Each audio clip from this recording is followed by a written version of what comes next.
Welcome back to another episode of State of the Wizards. This is episode 43. I'm your host, D Can, along with my co-host, K Jose, and we are the voices of the unheard.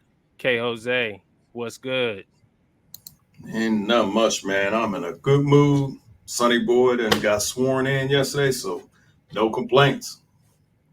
Man, that's great news, man. Great news. KK, man, shout out to you. I'm proud of you. Just wanted to get on here and let you know, man. It's amazing how fast time flies. You Mm, already you already joining joining the military and everything, man. And from me to you, if you watching this, man, congrats. oh yeah, shout out to our service members. Thank you for your service, and let's get it. All right, K Jose. Tonight we discussed the D average Bleacher Report gave the three rookies for their summer league performance. Why are fans calling Sarr a bust? And Wizards re-sign Anthony Gill. Also, looking at the roster, is there a roster spot anywhere for Tyus Jones? Next on State of the Wizards.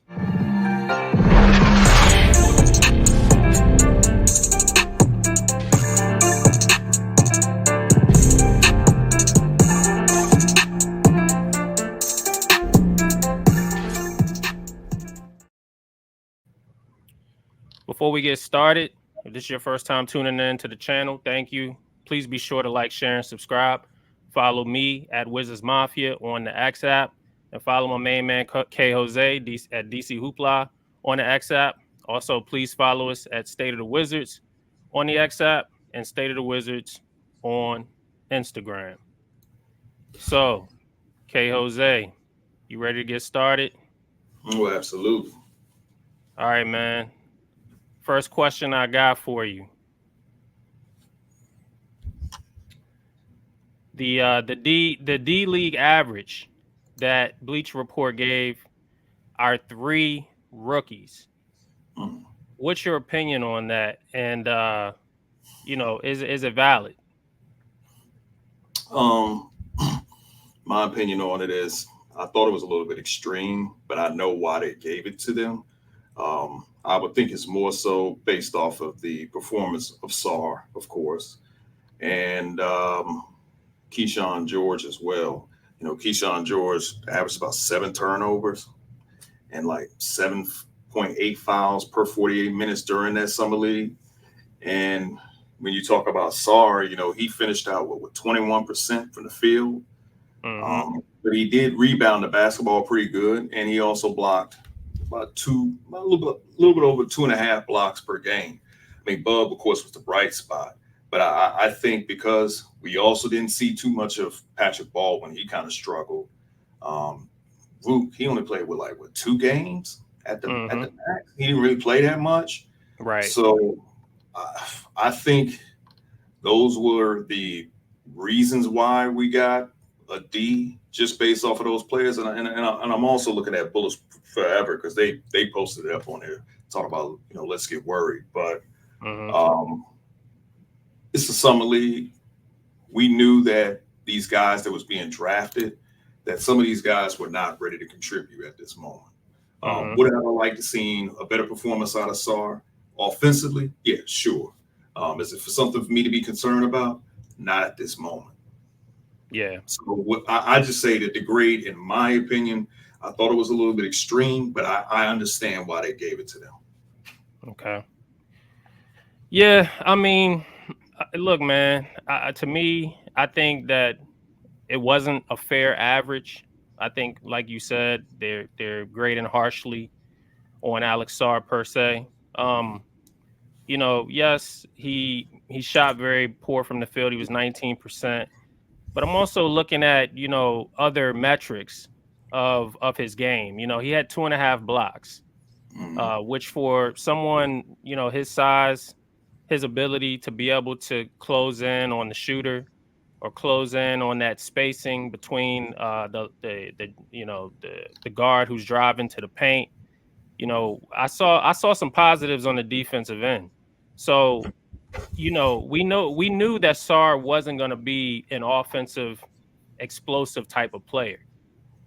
So to me, it's kind of harsh how they're grading them because all three players they have a strength of their game. You wasn't expecting every one of these young players to come in and play lights out, right, on Right. both ends of the court.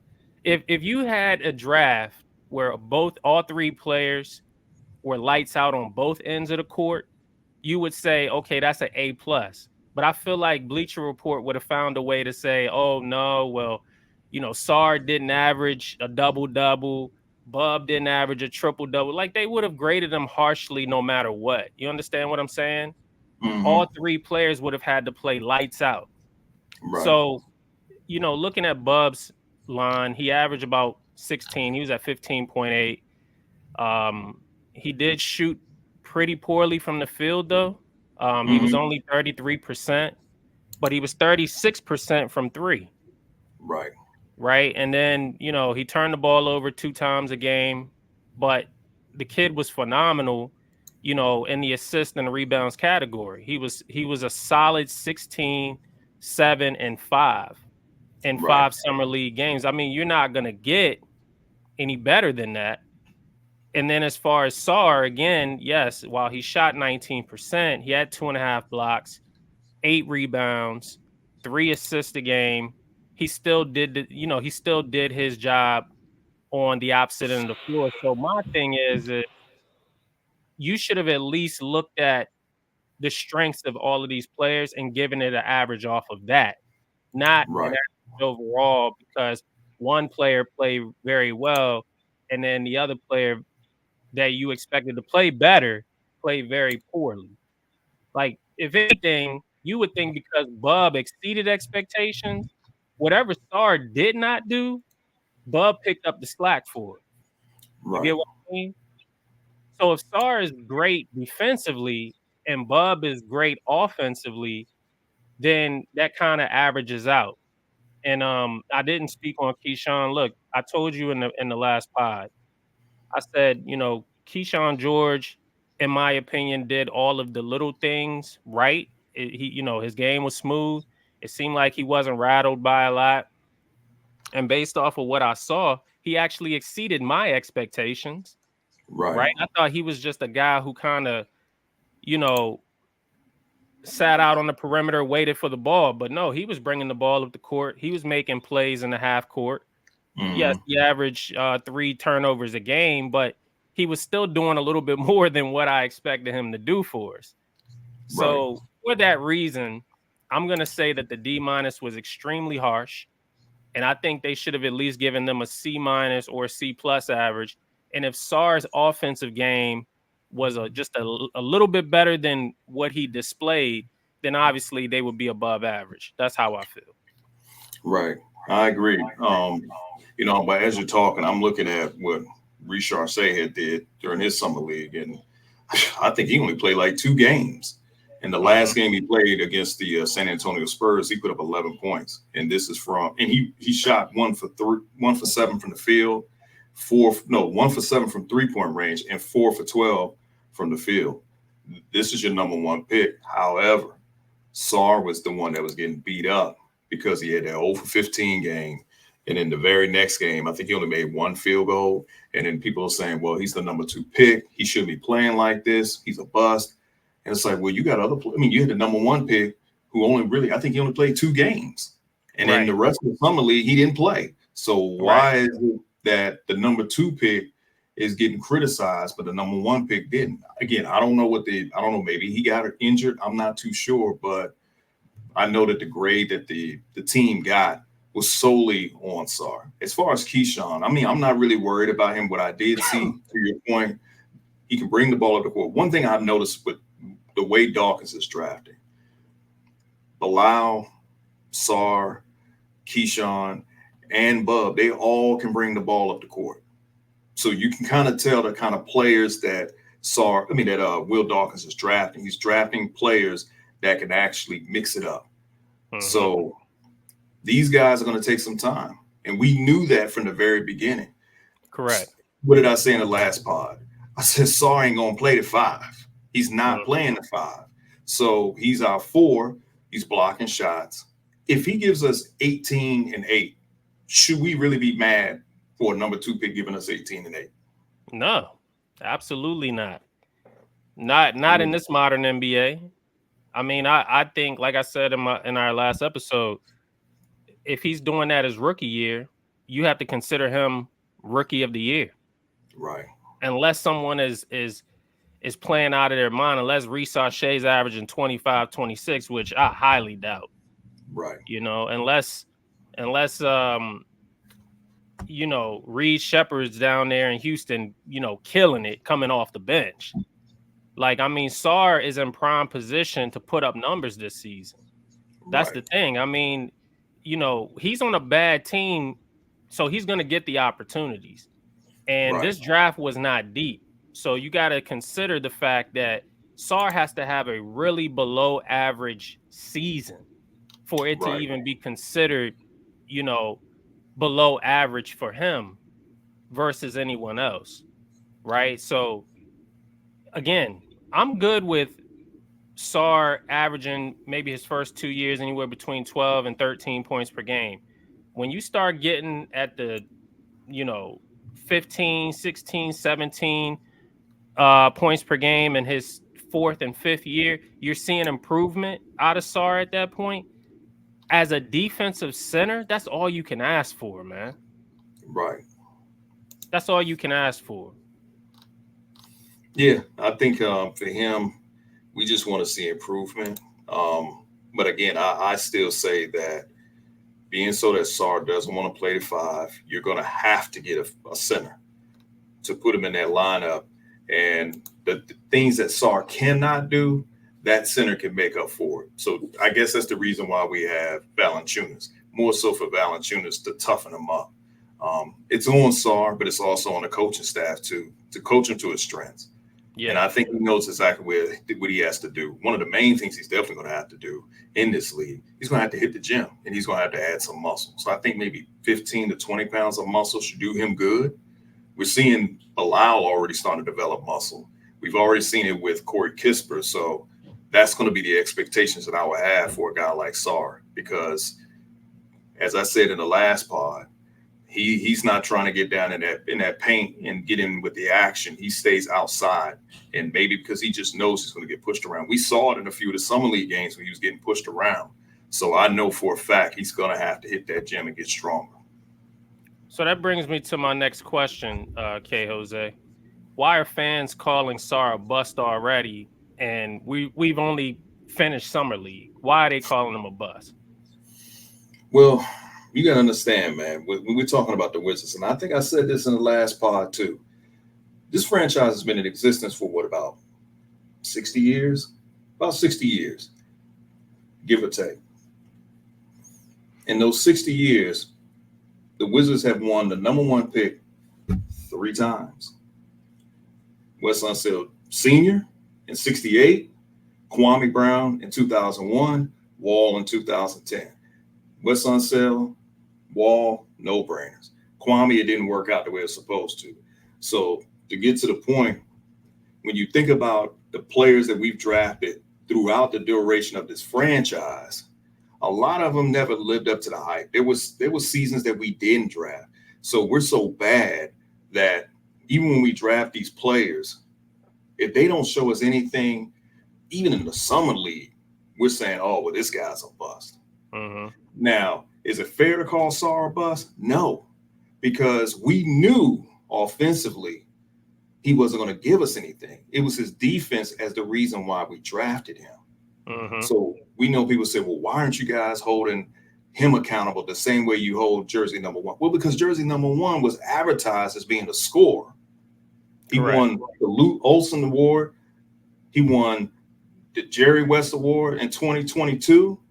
He was like, what all Big Ten that same year? So he was advertised as a guy that was going to come in and score. But when we didn't see that, and we didn't see it in the summer league, and we didn't see him being able to get past his own man, it's like, okay, man, this guy's a bust, because we were told that this guy was going to just be killing on the court. But we knew that Sarr was not going to kill on the court offensively. We knew that Sarr's motor was in question. These were things that we already know. But because we're so used to drafting players that never develop, we're just going to automatically assume that he's a bust. And we don't. And let's be for real. We're going through a rebuild. How many of the fans are buying into what Will Dawkins is doing? I don't think a lot of fans are buying into it. So they're looking at it like, okay, well, how are you better than the last front office? You draft a guy that is not doing this and that. So they're not buying in. They have a lot to prove still. They have a lot to prove, which is fair. But I think the early assessment of what the front office is not doing is still premature. I think that's fair to say. I think that it's true on both ends that it's okay to be a little critical of the front office right now, but also think that it's fair to say that it's too early to be overcritical of the front office right now. Right. Now, K Jose, let me read to you what Bullets Forever put out back in January. This was by Gabriel Abraham of Bullets Forever. This was the draft prospect profile of Alex Sarr. Scouting notes stated Sarr's best attribute is his physical profile. He's a 7-footer with enough grace to attack from the perimeter, run the floor, confidently shoot jumpers, and even bring the ball up. He's most comfortable around the paint on both ends right now, and the Perth Wildcat try to place him near the basket as much as possible. He can hang in the air and use his extendo arms to block shots from bizarre angles while avoiding contact.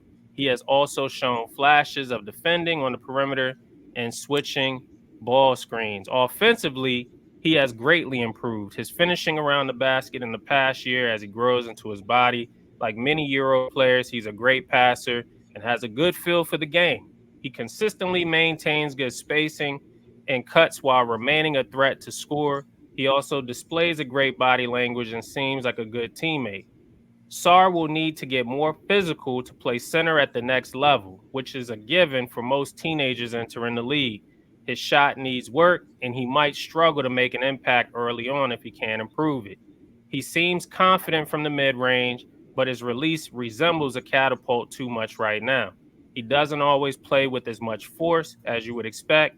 When he's feeling it, its energy brings a wow factor, but he sometimes lacks fire in early games or when struggling. For example, he will finish wide open dunk attempts with soft layups occasionally. Sarr's biggest potential question mark is if he can develop an elite skill in the NBA. He could be more of a jack of all trades type who struggles to find a place, but at just 18 years old, he has plenty of time to evolve his game. End quote. What's your take on Bullets Forever's article? Are they spot on with that, or what you think? They are somewhat spot on with it. We didn't really see too much of the offensive game during the summer league, but I would have to say that you said that was back in January, right? Correct. So in the last part, I mentioned a guy that was on Matt. Well, it was actually a guy that was on Matt Moderno's podcast. I think his name is Raphael Barlow, and his assessment on Sarr was very spot on, which is him. Sometimes you just forget that he's on the court. I saw that a few times in the summer league game. It goes back to when I said, "Hey, bro, he didn't want no part of the action in the paint. He was camping out at the perimeter. There were times I would see him mistime his jump when it comes down to a rebound or even a block. And I used to sometimes wonder, like, is it afraid of some type of physical activity? What is it? So his motor has been in question. And I did notice that as well because he doesn't play with a high motor. So these are behaviors that you hope change as time goes. I'm going to give him the benefit of doubt. It's a big difference playing in the Euro than playing in the United States. The players here are a little bit more bigger and stronger, faster. Even though he's playing against a bunch of guys that's kind of equivalent to the YMCA. But still, even with those guys, they just going to bring it because some of these guys are trying to make a team. So these are things that I know he's going to have to work on. But some of the things that the Bullets Forever said were spot on, and there were some things that I said, I'm not too sure about that one. Let me tell you what I think stands out. The very first sentence: Sarr's best attribute is his physical profile. He's 7 foot. And he said, with enough grace to attack from the perimeter, run the floor, confidently shoot jumpers, and even bring the ball up. Did we not see that in the summer league? I felt like all those things, all those little intangibles, is what's very important in a guy who's 7 foot, where you don't get that from an ordinary 7-footer. So my answer to this is simple. It's his physical profile that is what's his bright spot right now. The fact that he hasn't even grown into his body yet. He's still a young player, and he's only going to continue to grow. How about the fact that he hasn't added any muscle? We know that the speed of the game right now, he needs to catch up to that. All of those things will come.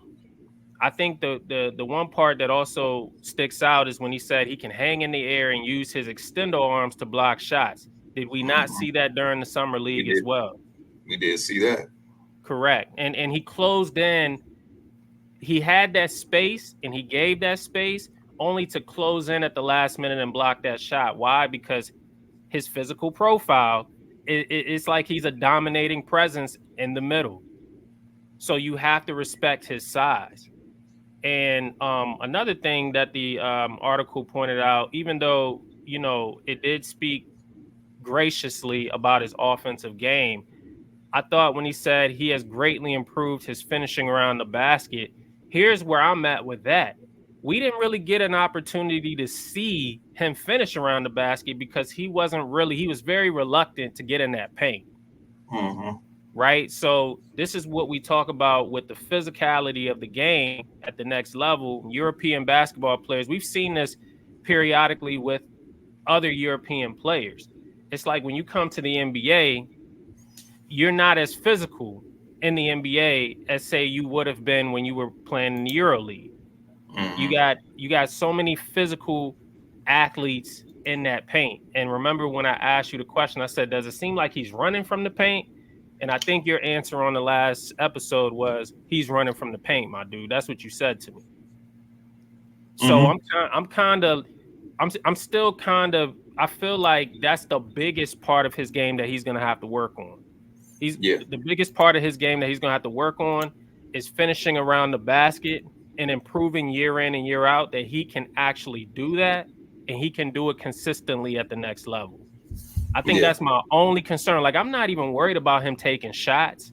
I'm not worried about him bringing the ball up the court. I'm not worried about any of that. What I'm worried about is whether or not he's a finisher in that paint. Yeah. Because you go from a guy in Daniel Gafford who shoots a career best of 70% or better because he's always around the rim. You just needed a Luka Doncic to get you the ball, right? Yeah. Well, for somebody like Sarr, I could see that being almost the same exact role, except he has a little bit more tools. He's a little bit more gifted athletically. And I think eventually what can happen is if he can prove that he can be that presence around the rim on the inside, then that's when he starts expanding his game on the outside. Yeah. I think that's going to be the key. What kind of player that is he want to be? Far as it, like I said, he adds more strength on his body. And the one thing I did see of Sarr is one of the things that said on the Bullets Forever article was how he can play defense on the perimeter. We saw that in the summer league. He can play defense on the perimeter. He can keep his man. He can keep the player right in front of him. I mean, he's 7'1". So he can guard a 1, 2, 3, 4. Can't guard a 5, but he can at least guard 1 through 4. Some people will even question if he can guard, the 4 position. But it's really up to him, and it's all mental. And I think he'll be fine. I don't think it's time to panic and call him a bust and come up with all these comparisons of who he may be. And all. It's too early to say all of that. Man, once again, it's just the unfair criticisms of Sarr. Like, I didn't even realize, my dude, he had this many haters. I'm not even gonna lie to you. I mean, my comp tweet blew the fuck up. I'm like, I'm like, y'all feel this much? Y'all feel this way this much about Sarr? Is Yeah. it just because he's the number 2 overall pick? Like all eyes are on Sarr because he's the number 2 overall pick. But I don't recall, anyone really paying attention or paying that much attention to his game prior to him being drafted. Like I'm kind of taken aback by as much popularity Alex Sarr actually has. Could it be because of what happened with him and the Hawks as the reason why all eyes was on him? I Maybe. mean, I think that's what it, because if you think about it, once the game started and how the way he was playing, Atlanta Hawks fans was like, man, we dodged a bullet. Houston Rockets fans, thank you, Washington, for Reed Shepard. It's like we Hmm. became the laughing stock. So I wonder if it's how the way Alexander Sarr ended up in DC as the reason why he's getting ridiculed.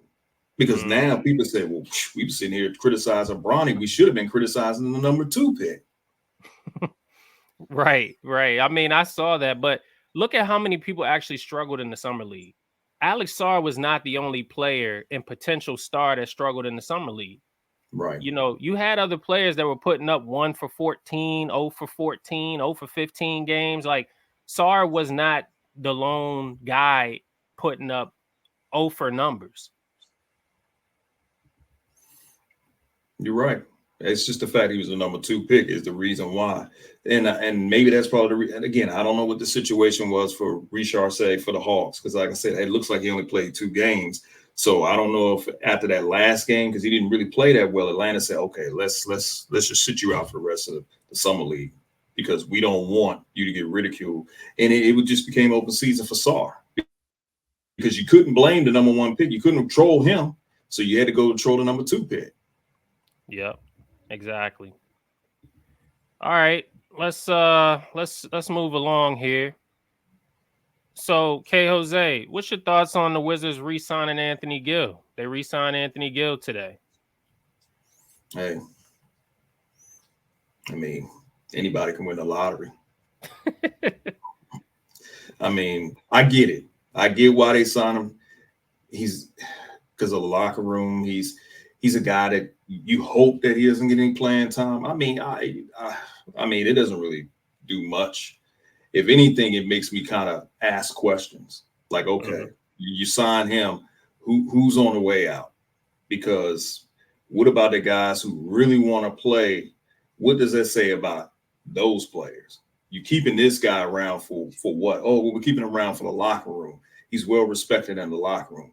Okay, I mean, I respect him too. If he keep my Gatorade cold, I have a whole lot of respect for him.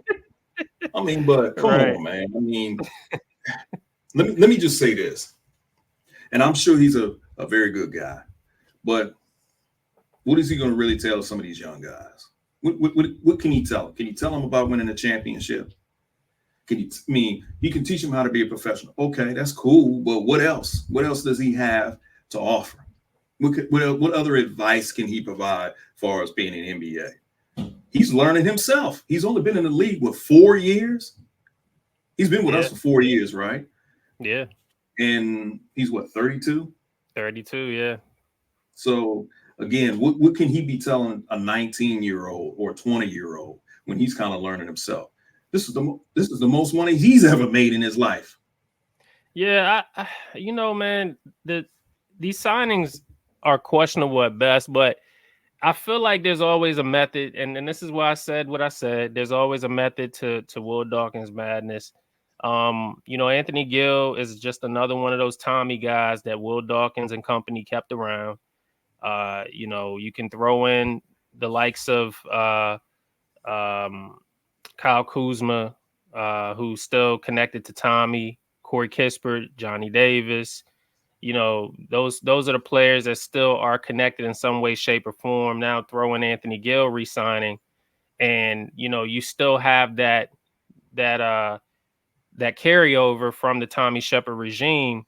But my thing is Anthony Gill is looked at as a locker room presence only and not a floor presence because of the fact that he rarely plays. He only played 50 games last season, right? So it's not like he's getting big minutes off the bench. He plays sparingly. He has contributed in some games. He does play pretty good defense. It kills me when they put him at the 5 though, because I'm like, yes, he's listed as a power forward, but when y'all put him at the 5 and you playing that small lineup, it just it really kills me. But here's my thing. Anthony Gill at his age, I guess what he probably could tell the youngsters is you too young to drink that, young man. Like you can't come to this party right now. Like that's the only thing that Gil can probably tell the youngsters right now that would actually impact the youngsters, that they can't do something that the adults can do. You see what I'm saying? And it's like, why is that important? Like, okay, he can show them how to take a charge, but because that's what he's good at. He's good at sliding his feet. He's good at getting in front of the offensive player. He's good at taking charges. He's good at making all of those veteran plays. But how long are we talking? 1 year, 2 years? I noticed that they didn't really break down his contract figures just yet. I'm thinking it's probably a 1 or 2 year deal at probably $2 million, right? Mm-hmm. So it's just for the time being. So really, what is the signing really about? Is this just an additional body that you can throw in there later? I know some people are saying, no, he's more of our Nick Collison. You know, how Nick Collison was for OKC. He's more of our Udonis Haslem, how Haslem was for the Miami Heat. He just adds that veteran leadership. Eventually, he'll have a role on the Wizards coaching staff. Well, if that's the case, then just cut ties with them then. And at least use that roster spot for someone who actually needs that roster spot. But here's my theory. My theory is the Wizards front office just might use him, very soon in another deal where you have all of these vet players. You can never have too many that you can package to get what you want back in return.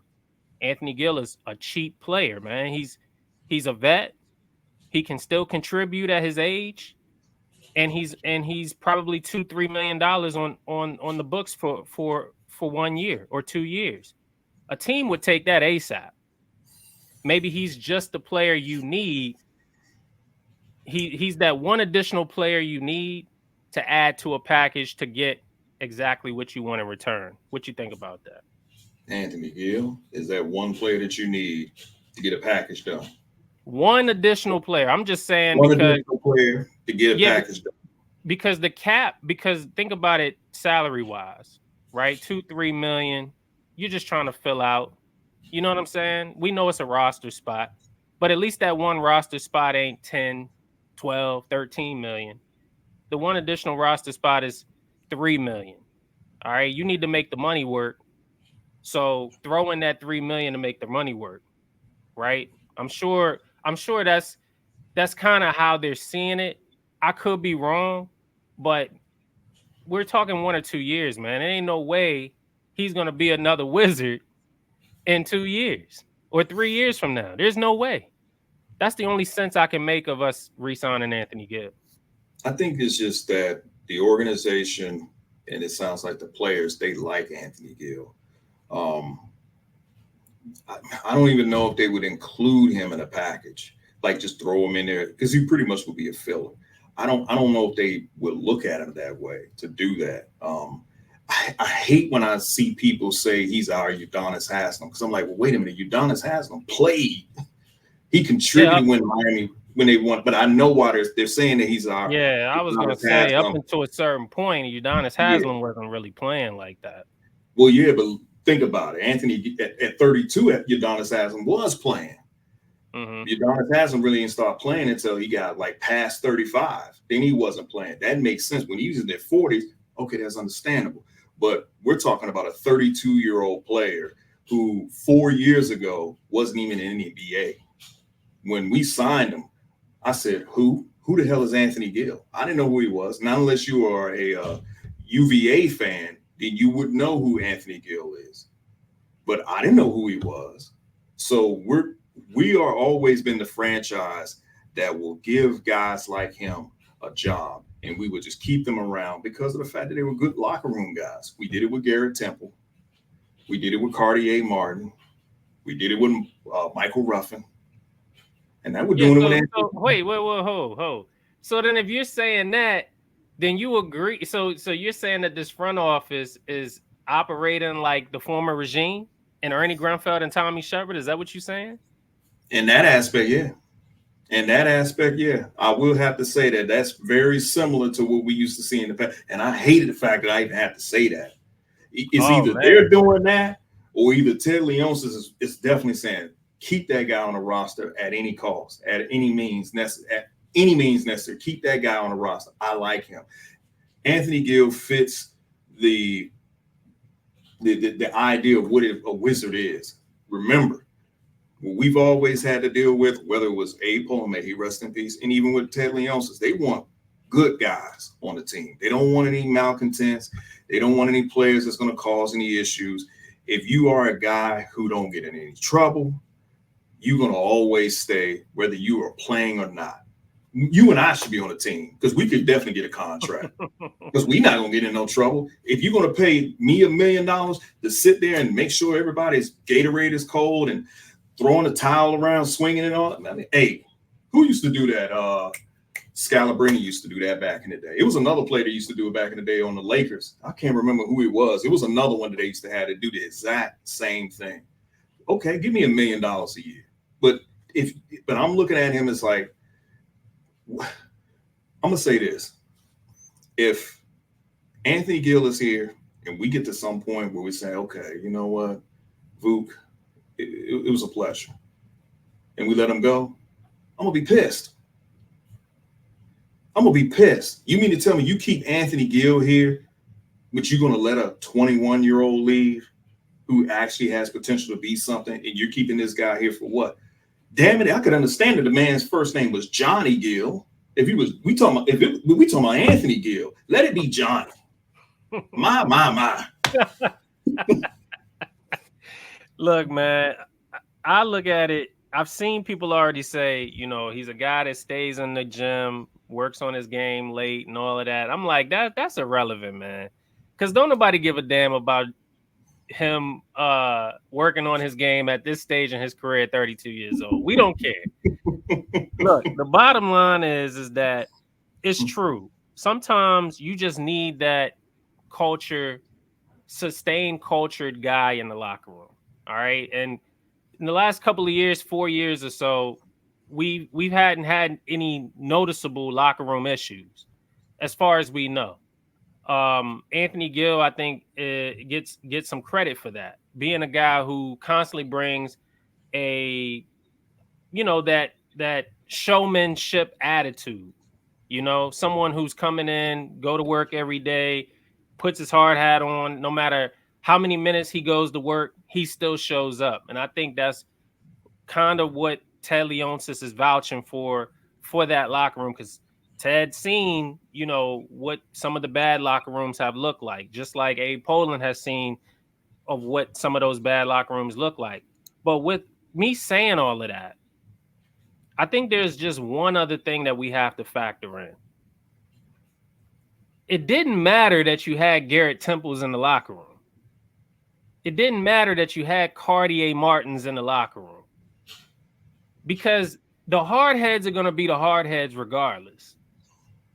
The young guys are going to be the young guys regardless. This is why I don't believe that Anthony Gill was re-signed here for that purpose. I don't think Will Dawkins actually looks at it the same way that Tommy Shepard and Ernie Grunfeld in the past regime looked at it. I look at it that he's using Anthony Gill for potential fillers, because that's what his moves have all been about. It's been about meeting that salary cap requirement. And that's why he's brought here, because he's the guru. He's the salary cap guru that the Wizards need him to be behind that idea.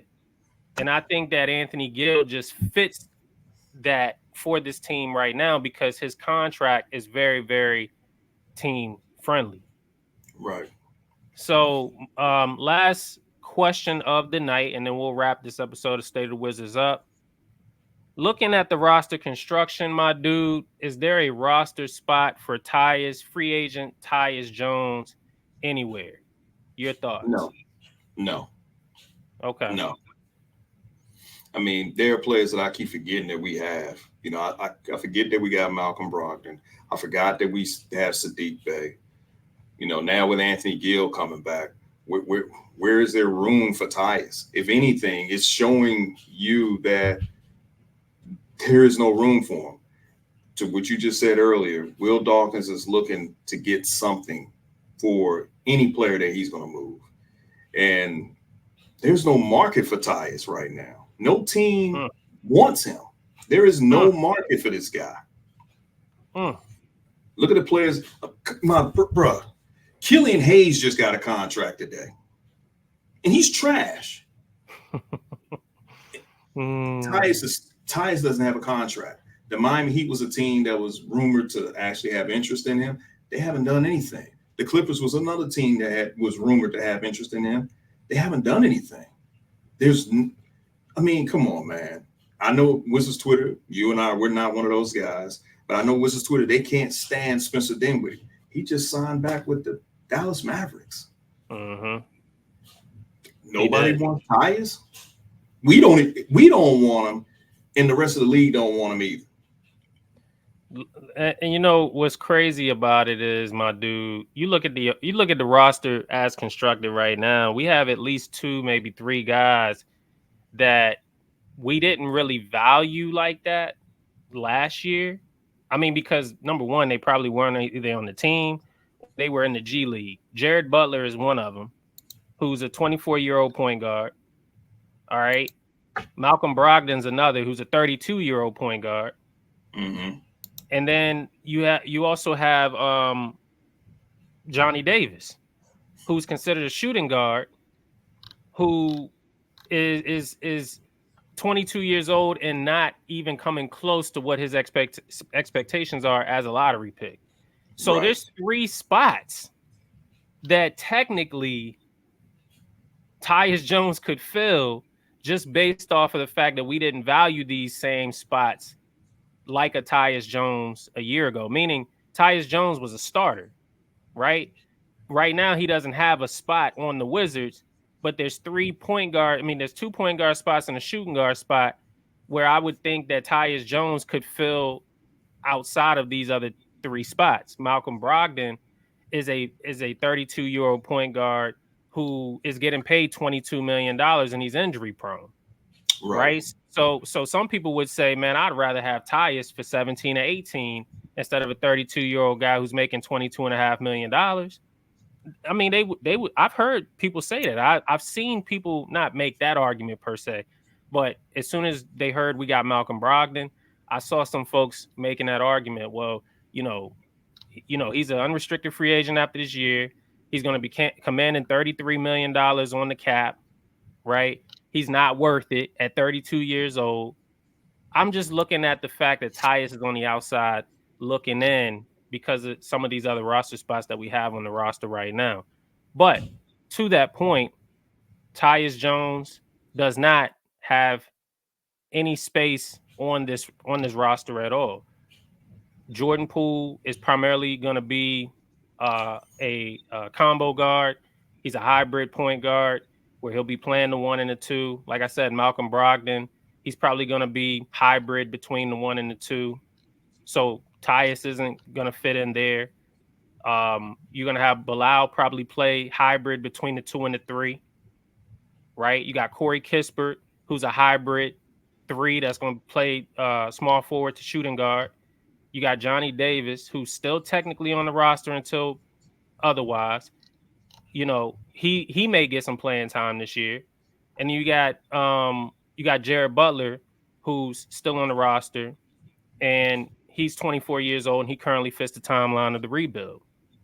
So, yeah, I agree. I don't think there's any room for Tyus Jones anywhere. But I mean, I don't know. We've seen other things from this front office so far. So who knows what this front office may do?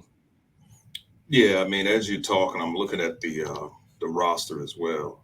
So guys like Kispert, jersey number one, I don't say his name. Patrick Baldwin, Butler, Amarui. Those are guys that you have to wonder If they're if gonna be on the roster. Yeah. if they're going to be on the roster. A lot of people weren't That's too what I was satisfied getting. with. Yeah. Yeah, a lot of people weren't too satisfied with like Patrick Baldwin and Amarui during the summer league. So those, it's no locked. It's not locked that those guys, them two guys in general, will have a roster spot. Same with Jared Butler. I mean, they could like Jared Butler enough to send him, but then again, they can't send him to give him a two-way because they did it for Vuk, and they also did it for what's his name? What's his name? Was it is it Taylor Funk? Is that his Mm-hmm. name? Tyler Yeah. Funk? They just Yeah. gave him the last one. So, and then, with Anthony Gill getting his 1 year deal, I don't know how accurate this is on Hoops Hype, but they have it at 2.2 million. It's a 1 year deal. So if only way Tyus has a roster spot, you're going to have to get rid of somebody.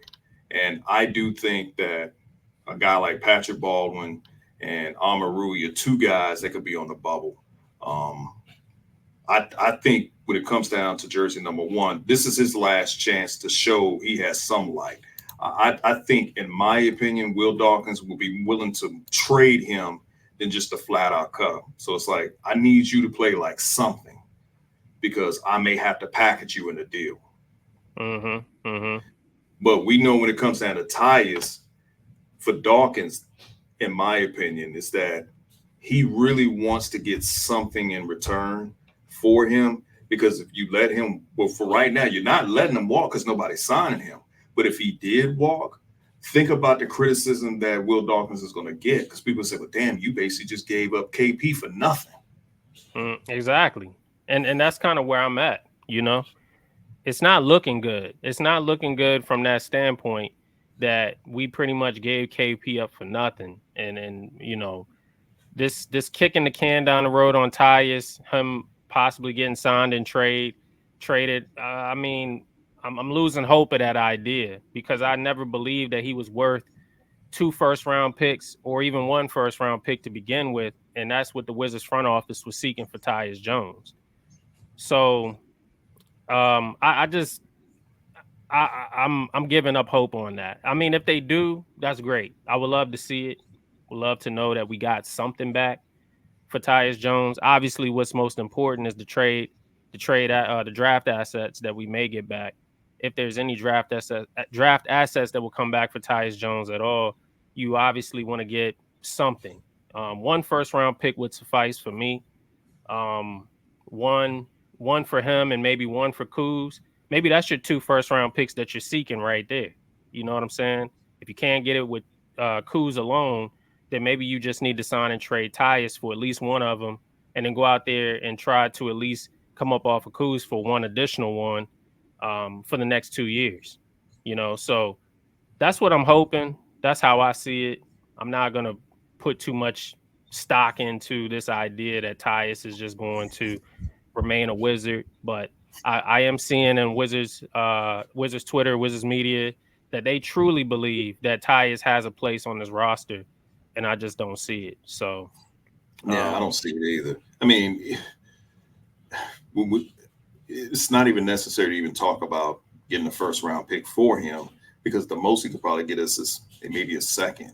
But the issue right now is the fact that there's no market for him. Nobody wants him right now. And that's what actually makes it look bad. Now, when we talk about the KP trade, this front office was kind of at a disadvantage because you would have lost KP for nothing regardless. If you played hardball with KP, he would have just opted out and would have went to the Boston Celtics and we wouldn't have got shit for him. mm-hmm. So it's kind of one of those things that, I mean, I guess it's kind of equivalent to the election this year. It's kind of like pick your poison. Which direction you're going to choose? Either way, you're going to get screwed regardless. So when we talk about bulletproof, those Tyus and bulletproof are going to have to be put together to get something. And I think this front office is going to have to get to that point where you're going to have to get something. You're going to have to settle for something. If you're looking for 2 first-round picks and you're just not able to get it, maybe you might be able to get one. Maybe that first-round pick you get is possibly heavily protected. You may have to settle for that because you and I know that the rest of the league doesn't view our players the same way we do. They don't look at Bulletproof as a guy that, oh yeah, let's just give away 2 first-round picks for that guy by himself. He's not going to get us that by himself. You're going to have to package him the same way you got him. You're going to have to put him in some type of a package. We got to have the assets to make it make sense. If you want to get, if Bulletproof could have got us 2 first-round picks, don't you think Denny would still be here? Correct. I mean, Correct. The package Denny showed you right then and there that Denny had more value than Bulletproof. Kuzma. And there were people who were sitting there saying like, nah, Kuz he's a much better player. We've been waiting these amount of years for Denny. Okay, what happened? This just on draft night. What happened? Look at what we got back from Denny. He wasn't even close to his prime yet. Bulletproof just turned 29 today, or was it yesterday? The older he gets, the more challenging it's going to be to move him. Eventually, you are going to have to settle for whatever it is you can get for him. And it may just be a couple of seconds. It just may be. I'm there right now. I'm there right now, man. I mean, there's no need to assuming that you're going to get the value that you're asking for Kuzma. It's best to just be realistic and realize that the market is what it is. He's not playing outside of his market.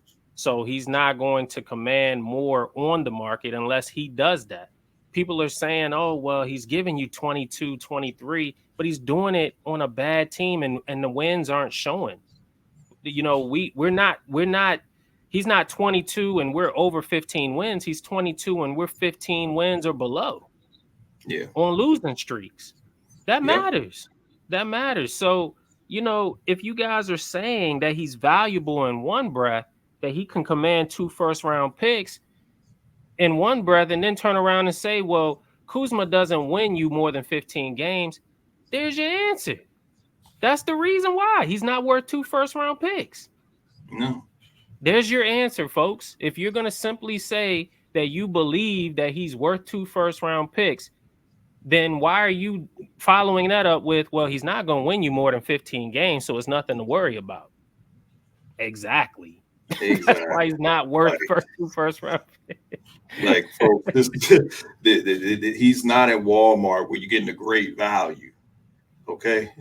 When you go to Walmart, you either got Frosted Flakes by Kellogg's, you got great value, Frosted Flakes, which you probably got the polar bear on the front, and then you got the Snoop Dogg Frosted Flakes down there. You don't even get Tony the Tiger, man. You getting Paulie the polar bear, man. That's something. Well, you get Paulie the polar bear on there, the great value. But what you're getting is, I don't know, you're getting Tyrone the turtle on the Snoop loops.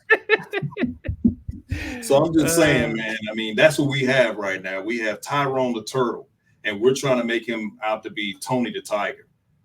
No, there's nothing great about this guy. I'm gonna end it on that note. All right. Well, folks, thank you guys for staying up with us and tuning in tonight. That wraps up this episode of State of the Wizards. Be sure to continue to like, share, and subscribe our content. We're going to catch you guys on the next episode. We're going to try to get this thing done weekly for you guys. But once again, thank you for tuning in. I'm your host, D-Can, along with my co-host, K-Jose. K-Jose, you want to leave off anything? Nope, I don't have anything. So stay tuned. Go Wiz. Go Wiz. See y'all on the next episode. Peace.